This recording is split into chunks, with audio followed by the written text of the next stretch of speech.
নমস্কাৰ ইউটিউব অহিন বেলিৰ দৰে আজিও এটা নতুন প্ৰশ্নলৈ আপোনালোকৰ ওচৰত আহিলোঁ। মই বিজয় শংকৰ বাবা আৰু আপোনালোকে চাই আছে গ'ল ছেট গুৰু। তোমালোকক সুধিছোঁ যে পৃথিৱীৰ আটাইতকৈ বৰিং বস্তুটো কি? আটাইতকৈ বৰিং মানে যিটো বহুত বৰিং আৰু মোক জনাব বুলি আশা কৰিলোঁ আৰু কমেণ্ট বক্সত কমেণ্ট পাম বুলিও আশা কৰিলোঁ।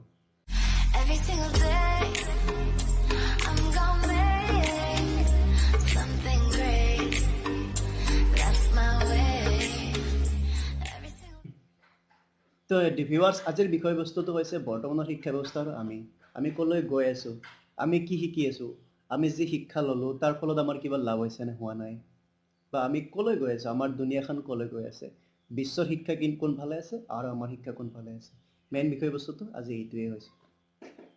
চ' যদি জানিবলৈ মন আছে বা মোৰ চিন্তাবিলাক শুনিবলৈ আপোনাৰ মন আছে তেন্তে ভিডিঅ'টো লাষ্টলৈকে চাই থাকক আৰু ৰিজাল্টটো আপোনালোকে পাই যাব।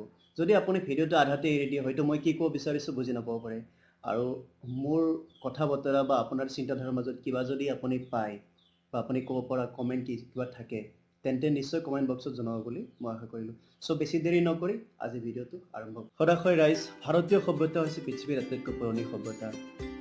বিশ্বৰ প্ৰথম পুস্তকেই ভাৰতৰ বেদ। চ' এই ক্ষেত্ৰত আমি নিজকে গৌৰৱ কৰিব পাৰিম যে আমি বিশ্বৰ বহুত দিন আগতে আমি কিবা এটা ভাল সভ্যতা পাইছিলোঁ। কিন্তু এই জ্ঞানবিলাক আমাৰ সাধাৰণ ৰাইজৰ মাজত কিয় নাযায়, কিয় নাথাকে, মাত্ৰ কেইজনমান মানুহে কিয় পায়? প্ৰশ্নটো এইটোৱেই।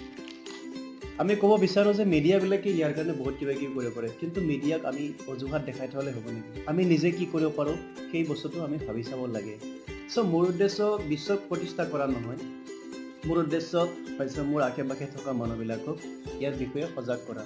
আজি আমাৰ অসমৰ বহুত জনসাধাৰণে এইবিলাক কথা ভালদৰে নাজানে। যিহেতু মোৰ উদ্দেশ্য গোটেই ভাৰত নহয়, মোৰ উদ্দেশ্য অসম দেশ। চ' মই অসমৰ কাৰণে কাম কৰিম। ইতিমধ্যে মই মোৰ যাত্ৰা আৰম্ভ কৰি দিছোঁ। মই কিমান সফল বা বিফল হ'ব পাৰিম তাৰ হিচাপো মই নকৰোঁ। ইয়াৰ পৰিৱৰ্তে মোক লাগে যে আমাৰ ওচৰৰ ব্যক্তিসকলে কিমান শিকিব পাৰিছে আৰু বাস্তৱৰ সৈতে তেওঁলোকে মুখামুখি হ'ব পাৰিছে নে নাই। চ' গাইজ, আপোনালোকে বুজি পাৰিছে চাগে মই কি ক'বলৈ গৈছোঁ। আমাৰ বেদ উপনিষদসমূহ আন্ধাৰত পোহৰৰ নিচিনাই কাম কৰে। এই বেদ উপনিষদসমূহ যদি সেই শতিকাতে আমাৰ য'ত নাহিলহেঁতেন হয়তো আজি আমি আমাৰ এই দুনিয়াখন দেখিবলৈ সম্ভৱ নহ'লহেঁতেন। চ' কথাবোৰ এনেকুৱা যে কোনোবাই কৰিব বুলি ৰৈ থকাতকৈ আমি কিছু কাম নিজে কৰাটো ভাল। সদায় নিজে কৰাটোক প্ৰশ্ৰয় দিব লাগে। মই জানো আপুনি অকলে সম্পূৰ্ণ নহয়। যদি আপুনি যাত্ৰাটো আৰম্ভ কৰে, লাহে লাহে আপোনাৰ পথত বহুজনে আহিব বা সঁহাৰি জনাব। প্ৰথম অৱস্থাত নানা ধৰণৰ বাধা আহিবও পাৰে। যেনেদৰে ফুটবল এখন যদি আমি খেলিবলৈ যাওঁ, তো মইতো ভাল প্লেয়াৰ, কিন্তু মই গ'লটো দিবৰ কাৰণে 11জন প্লেয়াৰৰ লগত মই যুঁজ কৰিবই লাগিব। সেই 11জনৰ কোনজন ভাল প্লেয়াৰে বা কোনজন বেয়া প্লেয়াৰে আহি মোৰ সন্মুখত পৰে সেইটো মই নাজানো। সেইটো মোৰ হাতত নাই সেই বস্তুটো। কিন্তু মোৰ হাতত কি আছে? মোৰ হাতত আছে যে মই ফুটবলখন খেলিব পাৰোঁ। এতিয়া কথাটো হ'ল যে এনেকুৱা ফুটবল খেলত যদি মই ভাল ৰিজাল্ট দিব লাগে তেন্তে মই বহুত মেচ খেলিব লাগিব। এই বিৰোধী পক্ষৰ প্লেয়াৰসকলৰ বিষয়ে অধ্যয়ন কৰিব লাগিব। তেওঁ কেনেকৈ খেলে, তেওঁৰ খেলশৈলী জানিব লাগিব। হয়তো প্ৰেক্টিচ বহুত কৰিব লাগিব আৰু লগতে কিছু অধ্যাৱসায় কৰিব লাগিব। আৰু যদিহে মোৰ কোচ নাথাকে, মোৰ খেল ইম্প্ৰুভ হৈছে নে মোৰ খেল বেয়া হৈছে, তো কেনেকৈ গম পাম? চ' আমাক কোচো লাগিব, মানে গুৰু। ইয়াৰ দ্বাৰা ক'ব বিচাৰিছোঁ যে আপুনি সদায় বিৰোধী পক্ষৰ বাবে সাজু হৈ থাকিব লাগে। মানে আপোনাৰ শত্ৰুক জয় কৰিব পাৰিব লাগিব। শত্ৰুক হৰাব নোৱাৰিলে আপোনাৰ শত্ৰুৱে আপোনাৰ অস্তিত্ব নোহোৱা কৰি দিব। মানে এই ক্ষেত্ৰত শত্ৰু বুলি আপোনাৰ জীৱনৰ শত্ৰুক কোৱা নাই। মই ক'ব শত্ৰু মানে এই ক্ষেত্ৰত আপোনাৰ জীৱনৰ শত্ৰুক কোৱা নাই। শত্ৰু মানে হ'ল যে জীৱনত অহা সংঘৰ্ষবোৰৰ কথা ক'ব বিচাৰিছোঁ। মোৰ মৰমৰ অসমবাসী ৰাইজ, এতিয়া আপোনাক যিটো কথা ক'বলৈ গৈ আছোঁ হয়তো শুনি আপুনি চক হ'বই যাব পাৰে। চ' অকণমান গুৰুত্ব দি শুনিব বুলি আশা কৰিলোঁ। পুৰণি শিক্ষাবোৰ বিশেষকৈ ঈশ্বৰৰ তত্ত্ব, জীৱনৰ তত্ত্ব আৰু কৰ্ম জীৱনৰ জ্ঞানৰ ওপৰত আছিল। মানে তেতিয়া কি স্কুলত পঢ়াইছিল কমকৈ, কৰ্ম কৰাইছিল বেছিকৈ। মানে জীৱনৰ লগত ৰিলেশ্যন বেছিকৈ কৰাইছিল। কিন্তু আমাৰ বৰ্তমান শিক্ষা কি হৈ পৰিছে? বৰ্তমান শিক্ষাৰ অৱস্থাটো চাওক এনেকুৱা। ভালদৰে শুনিব।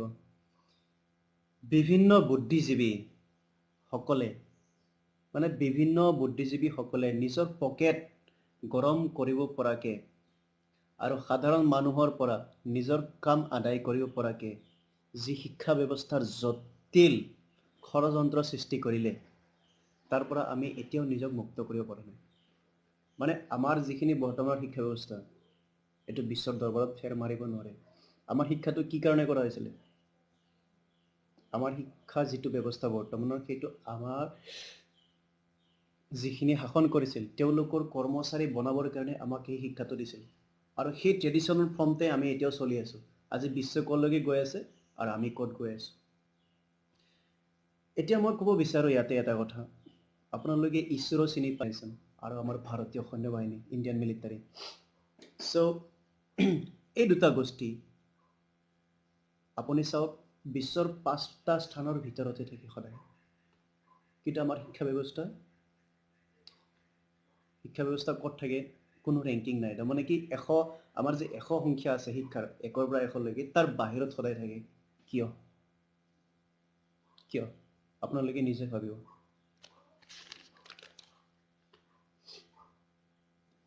এতিয়া কথাটো হ'ল মই যে ক'লো এই শিক্ষা ব্যৱস্থাটো স্কেম বুলি বহুতজন বিখ্যাত পণ্ডিতে বা ভাল গুণীজ্ঞানীসকলে তেওঁলোকৰ অভিজ্ঞতা তেওঁলোকৰ কোৱালিফিকেশ্যন আৰু তেওঁলোকৰ যিটো প্ৰেক্টিকেল নলেজ তাৰে মোক প্ৰমাণ কৰিব যে মই মূৰ্খ বুলি আচলতে মই বিজয় শংকৰ বাবাক ক'ব বিচাৰোঁ যে ময়ো মূৰ্খই হয় কিয়নো মই যাৰ লগত যুঁজ দিছোঁ তেওঁলোকো এই শিক্ষা ব্যৱস্থাৰে বা এই ষড়যন্ত্ৰৰে মানে কি এটা বকৰা বুলি ক'ব পাৰোঁ গতিকে এওঁলোকে এই মায়াজালৰ পৰা যিহেতু নিজক মুক্ত কৰিব পৰা নাই চ' মোকো মানে মূৰ্খ বা পাগল বুলি কওঁতে বেছি টাইম নালাগে যিহেতু তেওঁলোকে মোতকৈ বহুত জানে মানে বহুত ক্ষেত্ৰত তেওঁলোকৰ অভিজ্ঞতা বেছি বা জেনেৰেল নলেজো হয়তো বহুত থাকিব পাৰে চ' মোক মূৰ্খ বুলি ক'ব আৰু মোৰ কথা নুশুনিবলৈ আপোনাক অনুৰোধ জনাব পাৰে কিন্তু ইয়াতে এটা কথা ক'ব বিচাৰিছোঁ বহুত ভাল ভাল শিক্ষানুষ্ঠানো আছে আমাৰ দেশত বা তেওঁলোকে কিছু কামো কৰিছে আমাৰ উন্নতিৰ কাৰণে চ' চবকে মই ক'ব বিচৰা নাই কিন্তু আমাৰ দেশত 90% শিক্ষানুষ্ঠানে তেনেকুৱা হৈ পৰিছে তেওঁলোকক অনলি মানি লাগে মানে কি শিক্ষাৰ যিটো মানদণ্ড সেয়া কি হৈছে কোনো ক'ব নোৱাৰে চ' আপুনি এই কথাৰ অনুমান কেতিয়া পাব যেতিয়া আপুনি কলেজৰ ষ্টুডেণ্টবিলাকক সুধি চায় বহুত ল'ৰা ছোৱালী কলেজত যাব নিবিচাৰে কলেজত গৈ বহুত বৰিং হয় কথাটো কিয় আপোনালোকে ভাবি চাব আজি এই কথাখিনি ক'ব লগা হৈছে এই কাৰণে যে আমি স্কুলত গৈ কিনে আমাৰ আচল বস্তুটোক পাহৰি গৈছোঁ বা আমি কলেজত যাওঁ যদি আমি আচল বস্তুটোক পাহৰি গৈছোঁ কি সেয়া বস্তুটো হৈছে সম্পত্তি এছেট সম্পত্তি বুলি ক'লে আমি মাটি বাৰী ঘৰ দুৱাৰ টকা পইচা গাড়ী এইবিলাককে চিনি পাওঁ আৰু বেছিভাগৰ মনত সেইটোৱেই সৃষ্টি হয় আৰু টকাটোকে ডাঙৰ সম্পত্তি বুলি ভাবিলে হয় টকাটো এটা সম্পত্তি নোহোৱা নহয় কিন্তু তাতকৈ ডাঙৰ সম্পত্তি কি আচলতে এইবিলাক একো সম্পত্তিয়ে নহয় মোৰ হিচাপত আটাইতকৈ ডাঙৰ সম্পত্তি হৈছে আপুনি নিজে আমি যিটো মানৱ সম্পদ এই মানৱ সম্পদ মানে আপুনি নিজে আপোনাৰ সম্পত্তি এই বস্তুটোৰ ওপৰত গুৰুত্ব আজি কমাই দিছোঁ আজি শিক্ষানুষ্ঠানে আমাক বুজাব পৰা নাই যে আমি নিজে এজন সম্পদ আপোনালোকে এটা কথা শুনি থাকে কিজানি দেহা থাকিলেহে বেহা বুলি যে কয় সেই দেহাটোৱে হৈছে আমাৰ সম্পদ মানে গোটেইজন আমি ইয়াত দিমাগটো গোটেইখিনি আমি থাকিব লাগিব হয় এটা কথা কিন্তু হয়তো আমাৰ এক্সিডেণ্ট হয় হাড় এখন কাটি যাব পাৰে বা কাণ এখনে নুশুনিব পাৰোঁ চকুৰে অন্ধ হ'ব পাৰোঁ কিন্তু তথাপিও যে আমাৰ দেহাটো আছে ন সেইটো হয়তো মোৰ আলোচনাৰ সিমান অভিজ্ঞতা নাই চ' অকণমান আপোনালোকৰ কাৰণে বৰিং হ'ব পাৰে তথাপি অলপ মন দি শুনিব বুলি আশা কৰিছোঁ এটা প্ৰশ্ন আমি বাৰে বাৰে কৰা উচিত যে আমি বিদ্যালয়ত পঢ়িব যাওঁ শিক্ষকে পঢ়ায় আৰু চাৰ্টিফিকেট এখন পাওঁ এইখিনিয়ে নে ইয়াৰ মাজতে আৰু কিবা এটা লাগে আচলতে শিক্ষা কি হ'ব লাগে বা আপোনাৰ মতে কেনেকুৱা হোৱা উচিত শিক্ষা প্ৰণালীৰ উন্নতিৰ কাৰণৰ বাবে ল'ব পৰা পদক্ষেপসমূহ কি হ'ব পাৰে এই বিষয়ে যে আপুনি জনাব বুলি মই আশা কৰিছোঁ সৱশেষত ক'বলৈ গ'লে যি শিক্ষা ব্যৱস্থাই আমাক অৰ্থনৈতিকভাৱে স্বাৱলম্বী কৰিব নোৱাৰে তেনেকুৱা শিক্ষা ব্যৱস্থাৰ কিবা জানো প্ৰয়োজন আছে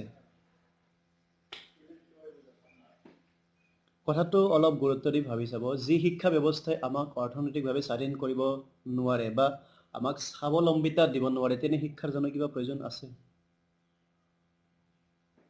যি শিক্ষাত আমি ভুল শুদ্ধ চিনি নাপাওঁ, আমি খালি ইম'চনেল হৈ কথাবিলাক চিন্তা কৰোঁ, আমি ৰেচনেল হৈ চিন্তা কৰিব নোৱাৰোঁ, গতিকে তেনে শিক্ষাৰ জানো কিবা প্ৰয়োজন আছে? তো আপোনালোকে কি ভাবে জনাব বুলি আশা কৰিলোঁ। চব ভুল শুদ্ধৰ মাজেৰে বহুত কথা কৈ পেলালোঁ। এইখিনিতে এষাৰ কথা মনত পৰিছে যে মোৰ মন্তব্যবোৰ আইন বিৰোধী বা কাৰোবাৰ মনত আঘাত সানিব পাৰে। চ' তাৰ কাৰণে মই কিন্তু ক্ষমা নিবিচাৰোঁ, বা কোনোবাই যদি শাস্তি দিম বুলি ভাবে মই শাস্তিৰ পাত্ৰ নহয়। আপোনালোকে ভাবি চাব, আমাৰ দেশৰ স্বাধীনতা সংগ্ৰামৰ আগতে,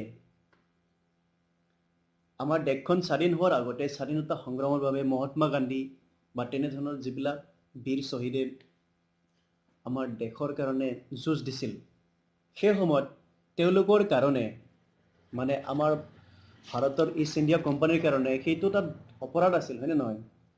কিন্তু আমাৰ ভাৰতবাসীৰ কাৰণে সেয়া কি হ'ল? আশীৰ্বাদ স্বৰূপ হৈ পৰিল। সেয়ে মই ভাবোঁ যদি আমাৰ দেশৰ ৰাইজৰ শিক্ষাৰ উন্নতিৰ কাৰণে মই কৰা কামবোৰ চৰকাৰে মানিও নলয় বা আপোনালোকেও মানি নলয়, বা মোৰ সংগ্ৰামক যদি আপোনালোকে শাস্তিৰ মাজেৰেও নিব বিচাৰে, তথাপি মই ভয় নকৰোঁ, মোৰ সংগ্ৰাম মই কৰি যাম। কিন্তু মোৰ এটা অনুৰোধ আছে, যিসকলে মোৰ এই বস্তুখিনি বা মোৰ যুক্তিবিলাক শুনি ভাল পাইছে তেওঁলোকলৈ এটা অনুৰোধ যে আমি প্ৰতিজ্ঞা কৰা উচিত আমাৰ উদ্দেশ্য বৰ্তমানৰ অইনবোৰৰ দৰে আন্দোলন হোৱা নহয়। মানে কি আমাৰ ক্ষমা কৰিব, আমাৰ উদ্দেশ্য বৰ্তমান কৰি থকা সংগ্ৰামৰ দৰে যাতে নহয়। আমি চৰকাৰৰ ওচৰত ধৰ্ণা দি বা চিঞৰি যাতে আমি কথাবিলাক নকওঁ, তাৰ পৰিৱৰ্তে আমি মানুহক শিকোৱাটোৱে আমাৰ লক্ষ্য কৰি লওঁ। ভৱিষ্যতে কিবা প্ৰয়োজনীয় আন্দোলন হ'ব পাৰে, সেয়া মই ডাঠি ক'ব নোৱাৰোঁ, কাৰণ মই ভগৱান নহয় যিহেতু। মোৰ সদাশয় অসমবাসী ৰাইজলৈ এটা ডাঙৰ অনুৰোধ যে আমি যিখিনি ব্যৱস্থা ল'ব পাৰোঁ আমাৰ দেশৰ শিক্ষানুষ্ঠানৰ উন্নতিৰ কাৰণে, সেইখিনি কৰ্ম কৰোঁতে মইতো ইতিমধ্যে মোৰ জাৰ্ণি আৰম্ভ কৰিছোঁৱেই। হয়তো চৰকাৰে হয়তো মোক বেয়া পাব পাৰে, বা মোক কোনোবা লোকেও বেয়া পাব পাৰে, বা মোৰ কাৰণে আইন বিৰোধী হ'ব পাৰে, তথাপি কিন্তু মই ভয় নকৰোঁ আৰু মোৰ কাম মই কৰি যাম বুলি মোৰ পণ লৈছোঁ। চ' যিহেতু যিসকলে মোৰ এই আলোচনাখিনিক ছাপোৰ্ট কৰিছে তেওঁলোকে যদি ভাবে যে মই কিবা এটা কৰিব পাৰিম, চ' তেওঁলোকে মোৰ সৈতে আহক আৰু আমি একেলগে প্ৰতিজ্ঞা লোৱা উচিত যে আমাৰ আন্দোলন বাকীবিলাক আন্দোলনকাৰীৰ দৰে নহওক। মানে কি চৰকাৰৰ ওচৰত ধৰ্ণা দিয়া তেনেকুৱা উদ্দেশ্যত আমি আন্দোলন কৰিব বিচৰা নাই। আমাৰ উদ্দেশ্যটো হৈছে যে আমি যিখিনি জানো, যিখিনি ভাল কথা আমি জানো, বা মই আজি যিখিনি শিক্ষাৰে শিক্ষিত হৈছোঁ, সেই জ্ঞানখিনি যাতে আমি নজনা মানুহক শিকাওঁ, সেইটো উদ্দেশ্য হোৱা উচিত। প্ৰথম অৱস্থাত আমাৰ হয়তো বহুত প্ৰব্লেম আহিব, সমস্যা হ'ব, চ' আমি আগবাঢ়ি যাম বুলি আশা কৰিছোঁ। যিহেতু মই ইতিমধ্যে খোজ দিছোঁ যাত্ৰাত, চ' মই কাৰোলৈকে লৈ নাথাকোঁ, মোৰ যাত্ৰাত মই আগুৱাই যাম আৰু ভাবিছোঁ আপোনালোকৰ মাজৰ পৰা কোনোবা ওলাই আহক, আমাক ছাপোৰ্ট কৰক। আমাৰ ইতিমধ্যে যাত্ৰা আৰম্ভ হৈছে। যি নহওক, অৱশেষত অনিচ্ছাকৃত ভুলৰ বাবে আপোনালোকৰ ওচৰত ক্ষমা প্ৰাৰ্থনা কৰিছোঁ। আপোনালোকে যেন নিজৰ ভাই বুলি মাফ কৰি দিয়ে, তাকে কৈ আজিৰ অনুষ্ঠান সামৰি দিবলৈ আগবাঢ়িছোঁ। সদশেষত এটা কথা ক'ম, আমাৰ চেনেলটো ছাবস্ক্ৰাইব কৰিব আৰু ভৱিষ্যতে ভাল কণ্টেণ্ট পাবলৈ আপোনালোকে আপোনাক জনাব। আমাক মেইল কৰিব পাৰে, ফেচবুকৰ লিংক দিয়া আছে আৰু কমেণ্ট বক্সতো কমেণ্ট কৰিব পাৰে। ধন্যবাদ।